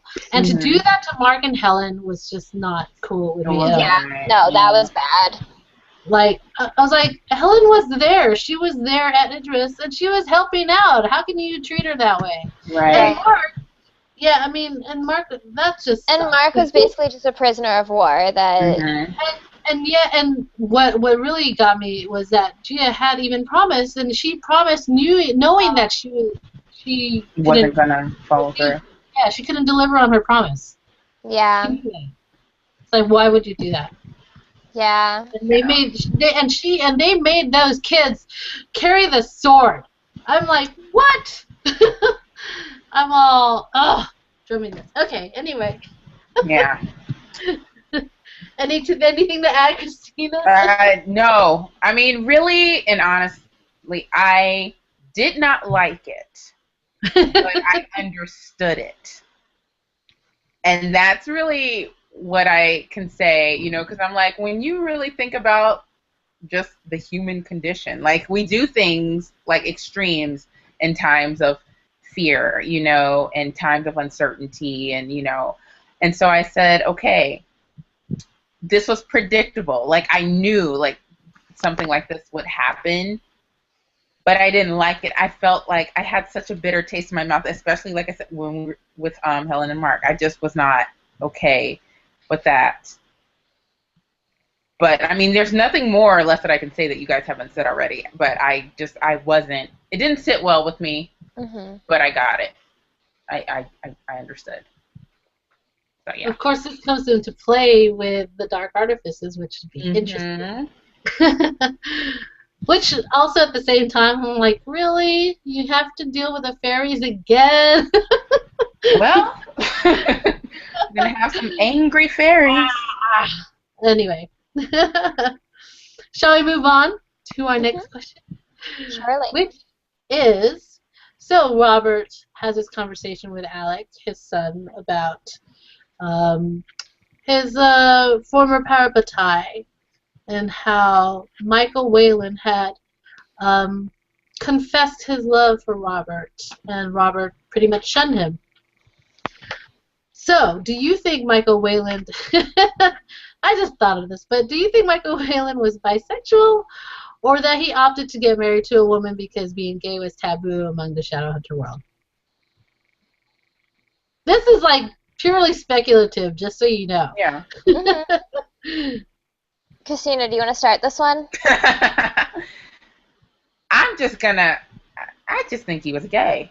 I just think he was. And this, it's easy to tie everything back to how things are today. Like people do things because they're afraid, or they want to be accepted, or they need to be, considered normal or whatever in order not to be shunned. And I just feel like Michael was testing the waters when it came to Robert, and Robert's reaction was not, a positive one.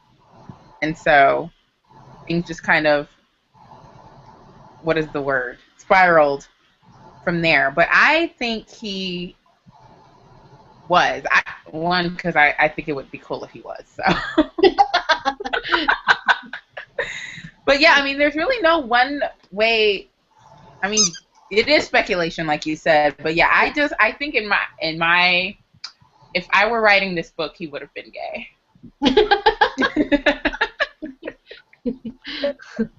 I was just gonna say, I think, and yeah, it is definitely purely speculative because we don't know. Right.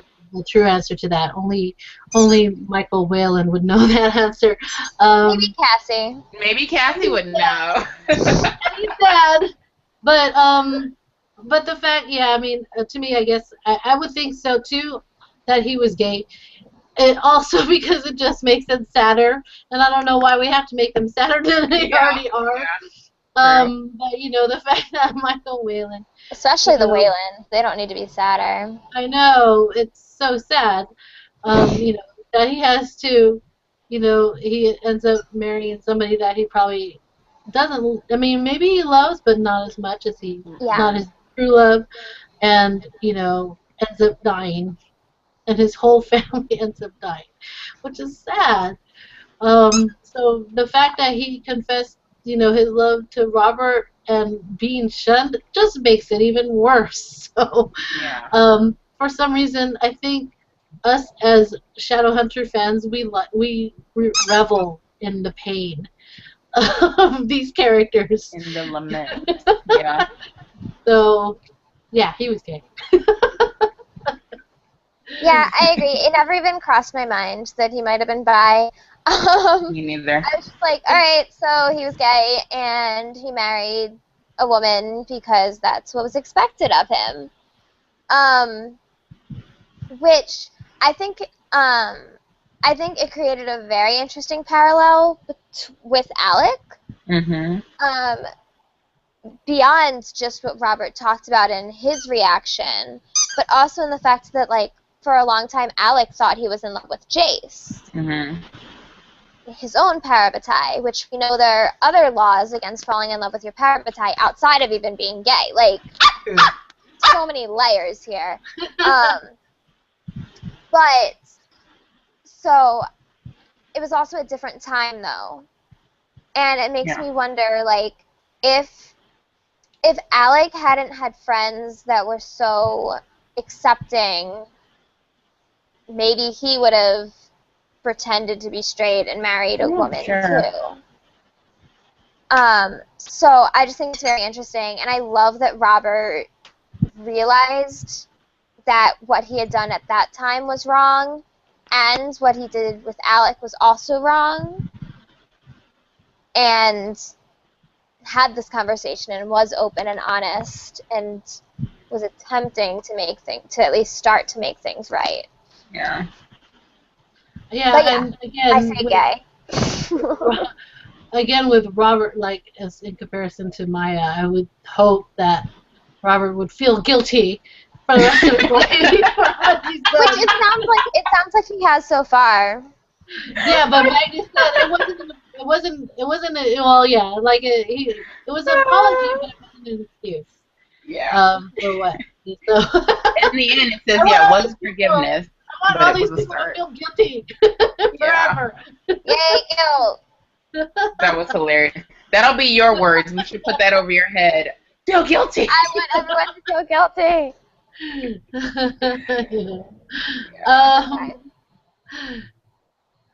Okay. All right. So with this next question, just thoughts on the end of the story, and I meant the epilogue. Yeah. So. Oh boy, right. I heard a sigh. I know what Ellie. Ellie. I know what you're thinking. So let's go with Christina first. Okay. What did you think of the epilogue? Okay. I texted Natasha as soon as I finished this, complaining. So that's why she knows what the sigh was about. Okay. I liked it. If you want me, like, if I'm rating this on the epilogue alone, I'm like... Agree with me? Go on. I don't know. I'm like... I am 90% satisfied with the epilogue. I was waiting on... Okay, I felt like... And this has to do with Jason Clary. Oh. Yeah, so not... I knew it wouldn't have anything to do with you. I just felt like... This is me. Everybody knows that Jason Clary are like my everything. Everybody knows this. It's I advertise it. I have Jason's quote tattooed on my arm. It's crazy. So I just felt like Jace and Clary were leading up to... Now, I keep in mind, they're like, what, 17? 18? Yeah, like 17. Are they even 17 yet? Or 16 or something. I think he might still be 16 and he's 17, maybe. I don't know. Go on. Yeah, it was felt... her birthday in City of Bones, so she was 17, right? Oh, yeah. Okay. It felt weird. Like, I knew... He wasn't, I knew there was no proposal happening or anything. I knew that. But it felt that way to me, and I was like, is it going to happen? Like, what's going to happen? Is it going to happen? Like, oh my gosh, it's going to happen. And I'm like, and then we flipped to, like, Magnus and something, and I'm like, wait, go back. They were talking. Like, and that's just me. Like, I'm like, if you're going to give me the whole happily ever after, Cassie, let's just do the whole thing. And so I'm like, but in my brain, I'm like, they're teenagers, Christina, come on. But I'm like, but they're Shadowhunters. They've, like, almost died. They don't have time to think about that. They have short lives. Yeah, and exactly. And so I was waiting. I was like flipping, waiting. This is great, waiting. And then it got to the end. Freely we serve because we freely love. And I'm like, wait a minute. You know they haven't known each other even a year, right? I know that. But in the context of everything that happens, I didn't care. really, but that's the I swear, like that's the 10% for me, because I'm just like, I know it's unrealistic, I know it's stupid, but let me have that, okay? Just let me have that one thing. But your issue is actually in the complete opposite I direction. told you, like, it has nothing to do with what you think. I know, it's not in... That's not Ellie's issue. So go ahead, Ellie. You give yours, so I'll give mine after. Alright. Let me remind you, I liked the book. She has to remind Put you the of words up. Which means this one is going to be extremely critical. Okay. So, how do I explain this? Okay. I think part of my issue was Cassie's build-up to this book. There was all this build-up on there would be 6 deaths of main characters, and it's going to be so painful, and everything is going to hurt, and feels, and blah, blah, blah, blah, blah. And then nothing big hurt. Like, I texted Natasha in the middle of reading it, and I'm like, hey, do Marian and Marian, what was his name? Oh my gosh, why can't I think of his name? Maliarn's deaths count as one of the 6. Ha ha ha, just kidding. There's no way they do. They did. And I'm like, no. Like, I don't know. Like, maybe it's the masochist in me that, like, I wanted more pain. Like, because, like, yeah, Jordan died. That was awful. That was a great starting point. But, like, I wanted somebody... It was a great starting point. It was. But, I wanted somebody I actually really cared about and loved to die. You are a masochist. You are very much a masochist. When it comes to books, I really am a masochist. Like, I wanted Alec to die. Like, I'm sorry. Like, I love Alec, and that's why I wanted him to die. I think that would have broken my soul. No, exactly. No, it's a death that would have really hurt me and would have been difficult to get over, but I would have survived it. Well, because actually, my antithesis to that is for the very last question. Okay. So back to the epilogue, though. So the one big sacrifice was Simon's memory. The one big sacrifice that they had to do and that, like, hurt them all. Simon lost his memory, so Simon, like, wasn't their friend anymore, which was terrible, and blah, blah, blah. And then that was even taken away. Like, so basically, it was too happy for me. It was too happy for me.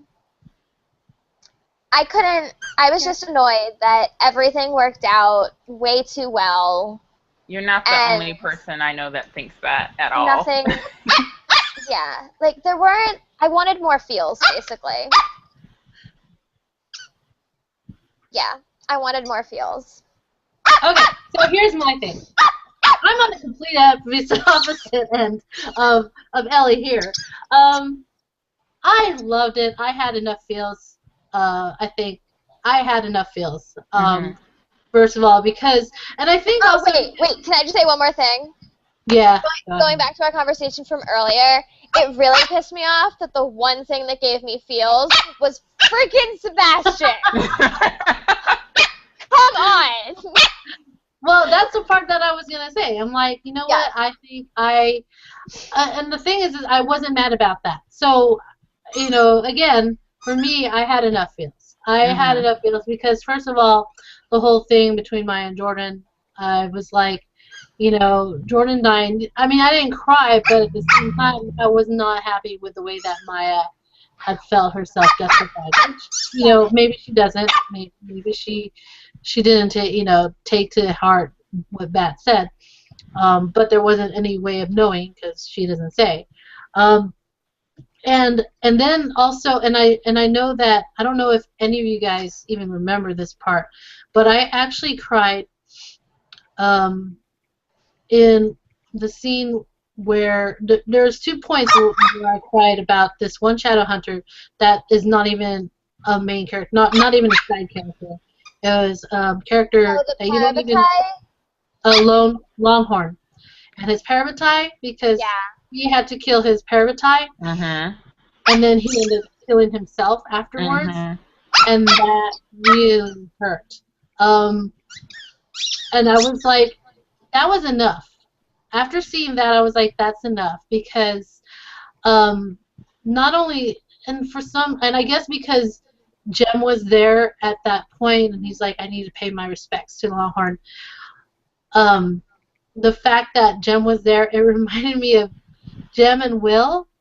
And the fact that if Jem had, if either of them had to do that, how destroyed, Okay, could you stop. No, I'm trying to explain. Are you converting her? You had to bring Will into this. So, like, for me, you just brought Will into this. That is not fair. Well, no, I'm trying to explain. That's what it reminded me of, because their bond was so strong, and to see Jem talk about it, he's like, he's the one who says, if I had to do that, I don't think I could do it. And so that's why he had to pay his respect. And so, yeah, I mean, I brought Will in, but Jem was the one that mentioned it.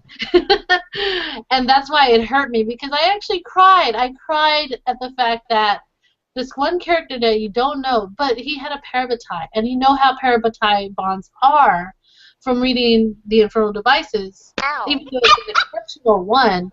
Ow. I felt like, every time I read it, like, I read it more than once, and I cried again and again reading that, and knowing that can happen, and I was just like, I was so torn. So when the end came, I was so relieved. I was super, super relieved, and I was super happy, and I'm like, I don't care if any of the main characters didn't die. I'm so glad they got through it all together. Yeah. Not only that, I was happy to see Tess and Jem again. I was happy that Jem got to see Church again. He walked off with him. Church with them. I was like ecstatic. And I even, like, I was happy that Simon came back, and he was all like to Jace, did I bite you? Were we rolling on the floor of a boat? Yes. Yes, you were. That was. It's alright. You bit Alec too. Yeah. Oh no, he bit all the Lightwoods except. Well, okay. Anyway, so I was happy. I was just happy. Yeah. I was happy. I give the epilogue an 11. I'll give it an 11 out of 10, because that's how I am. Because Jem was there. So all is right with the world. Jem was there. He all was right with the world. Too happily ever after for me. No, I have something to say with that, but it's for the last. It's for the last question. Okay. Let's move on. Which character are you going to miss the most in the Mortal Instruments? Everybody should know this for me. Jace. How about you, Ellie?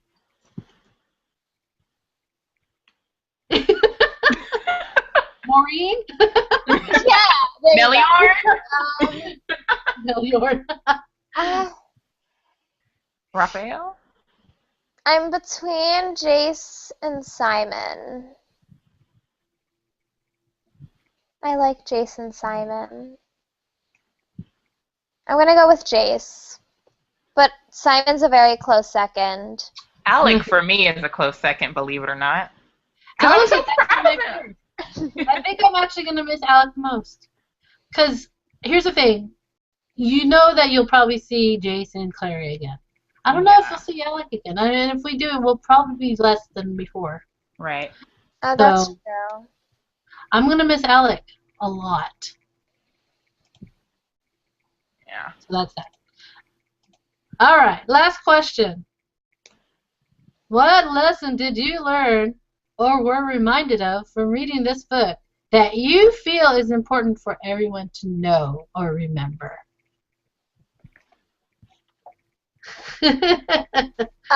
What Magnus said at the end.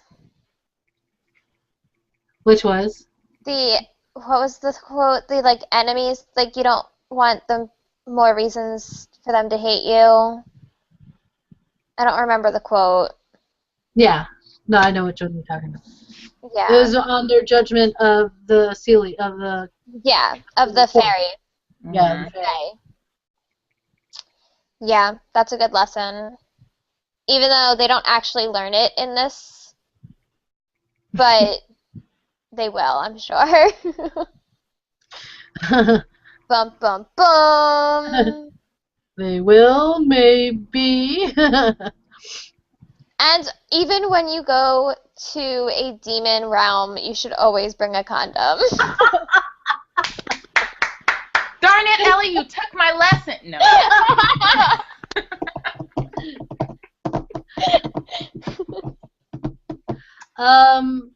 I guess, for me, that is, like, I agree with Ellie, the whole idea of... The condom thing?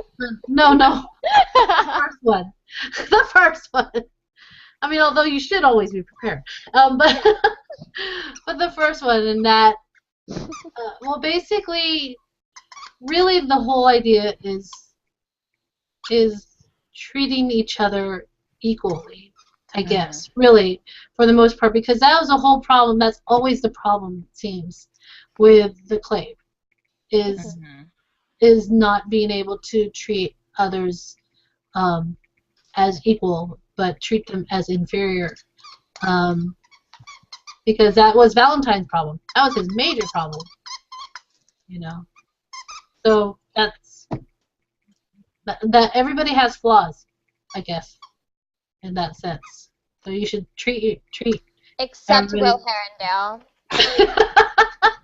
Because he's perfection. Mm-hmm. Except Shadowhunter. All right. How about you, Christina? Okay, so here's what I got from this. Yes, and you're right, Ellie, that Cassie built up this book, and she just built it up with saying that, there will be 6, named character deaths. And of course, we go to the main, characters. Who's going to die of the main? Which we were saying that Sebastian would be one, but I didn't think like 4 out of the 6 would be bad guys. Right. But and the 5th one, a like sometimes bad guy. Well, I think for me, and this is just where my brain went immediately, is okay, yeah, there was all this death, but now everybody who survived has to live beyond that. They have to live after, these people die. After, Luke has to move on without, his sister, and, Jocelyn has to experience Sebastian/Jonathan's death again. Maya has to go on with the guilt from her decision. There's your word, guilt, from her decision. Just all of these different things that I personally think a lot of people are just so focused on. There weren't enough people that died, and that's not a bad thing. That's just, what perception the lens you look at it through. But for me, I said, that would be like, oh my gosh, I feel like there's still a lot of pain there, and there's still a lot of hurt, and there's a lot of stuff that, Cassie can't address because the book is over. But I think for me, the lesson I got in this, that even though the heroes didn't die, there was still a lot of death and destruction left, and there needs to be a rebuilding, you know, from that. And that's kind of like, that's where my brain went, and I think that's why it was okay. I think you actually just touched upon why I was upset by it. Okay. Because there were plenty of people that did get the emotions I expected from it, but our main characters didn't. Or maybe, if like, that makes sense. It wasn't, like, they didn't mourn on page, basically? Is that what you're saying? Like, where you couldn't... No, it's like... I think it's mostly just the fact that, like, in all of the books that I've read, there have been multiple people very, very close to the main characters that have died. So they really felt the pain of war, and it hit very close to home for them. And I felt like this war didn't hit as close to home for most of these characters. Like, yes, they lost Jordan, and like I said, that was a great starting point. But I feel like minor characters felt the war a lot more than the main characters. Yeah.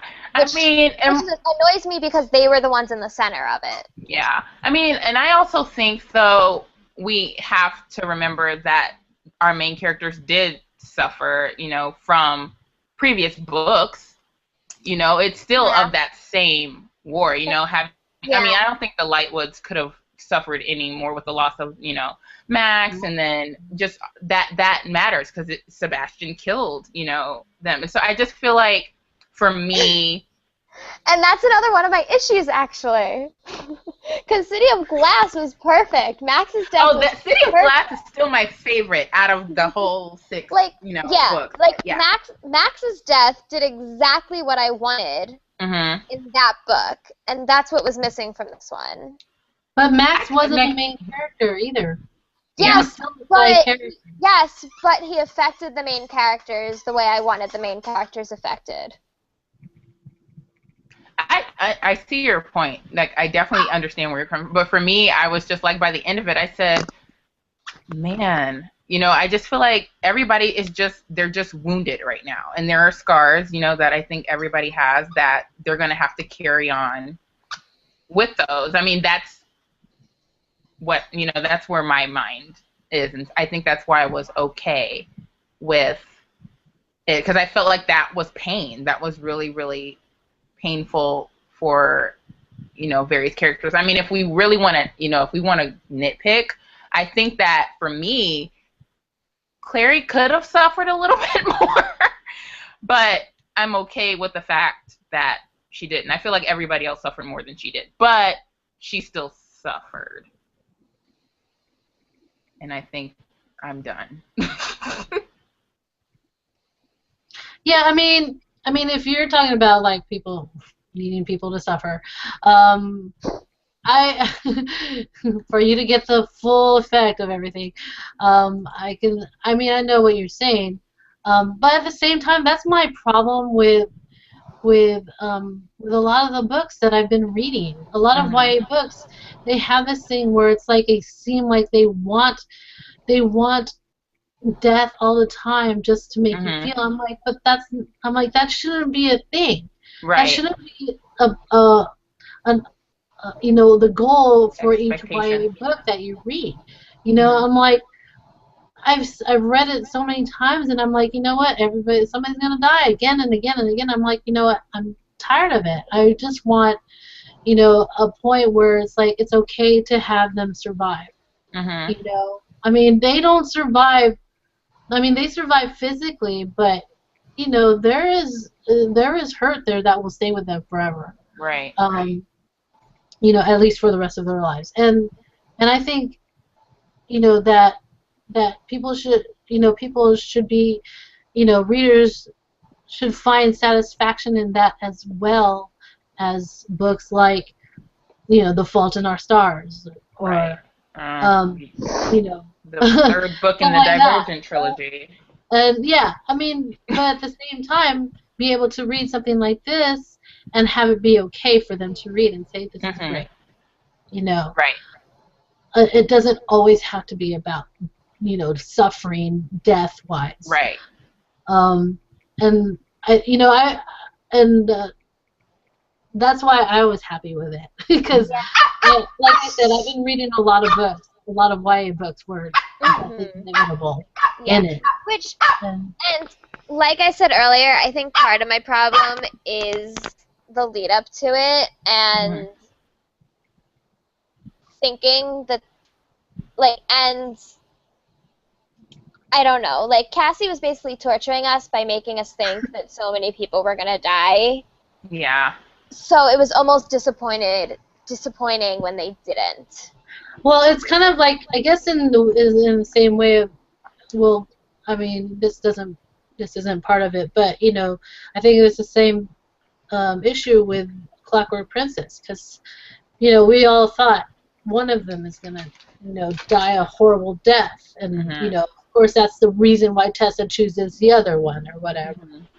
And we couldn't get that out of our mind. Actually, that brings up a good point, because I was not in this fandom before Clockwork Princess came out, and that's probably why I love that book. It's still my favorite book out of all of her books. Oh, completely. But what I was thinking is that people were not, like, there were some who wanted Jem to die. They're like, oh, Jem shouldn't die. But what? What I was saying was, like, I think if I had read this one without the stuff leading up to it, I wouldn't have the major issues that I've had. I think if I had just, like, read the series straight through without all the speculation and stuff. Yeah. Which is one of the negatives of being part of a fandom. Like, you overthink things. Would it have, I mean, the thing is that it's not like, yeah, people, the book, you know, the promos and stuff said, you know, who will survive and stuff, but it wasn't like that. Everyone. She wrote that. She didn't write, you know, the tag to say who will survive. I mean, she did mention, 6 people we know will die. But, you know, I mean, I think we even speculated that before. It could have been any of 6 people that we know by name. I know. I mean, and we even talked about that. And we even, I think I remember her saying, I don't want any of them to die. It's like, well, maybe, you know, maybe it's Maureen. Maybe it's, you know, like... I know, we did say that, but I wasn't expecting it to be true. And like, so, I think I was the one that actually said, like, well, there's Sebastian and Maureen and this person, but that was me doing my stupid, like, let's be hopeful when there's really no hope thing. Little did you know, you were so right. I didn't want to, like... I know, but you were right. Like, if this was real life, so glad I was right. But literary standpoint, no, same. But that's my same issue. I'm like, yeah, and I definitely understand where you're coming from. Yeah. So, you know, I mean, I'm reading one book right now, and I'm like fearing. Again, I'm fearing somebody's going to die that I don't want to. Is it a book I'm probably reading right now, too? Yes. It just came out 2 days yesterday? All right. So, but yeah, so anyway. Okay, so, I mean, that's pretty much it. I don't know if there's anything else for us to say about it. I think we pretty much said... everything, aside from doing a whole recap of the book, which we don't do. I'm glad we did not do that. But I'm really glad. I'm glad we did this, and you know, I think for all of us, we still enjoyed the book despite. Oh yeah. Look, I like the book. It's my second favorite in the series. It is. It is because it brings into, and just so you know, it brings into play 3 different books all together. It really does. Isn't that crazy? It really does. 3 other trilogies. It's so cool. More than that, Can I Bane just Chronicles say- too. There were many. Yeah. There were many references to things in the Bane Chronicles. Yeah. Oh, that's true That is too. true. Yeah, it brought Because everything the together. Raphael thing, and then And then James Magnus- Herondale, and it mentioned the craziness of James Herondale too. and well, the whole TLH. idea that Magnus gives Alec his chronicles. Mm-hmm. I was like, oh, like I don't know, like how much Cassie outlines her, But it was brilliant. Yeah. It's brilliant. It's brilliant. Yeah, Like, when he gave that, I'm like, oh, it's the Bane Chronicles. I was like, and he still didn't tell Alec what happened in Peru. Oh, that first story, I will never get over that one. Oh man. Anyways, do we have anything else to say?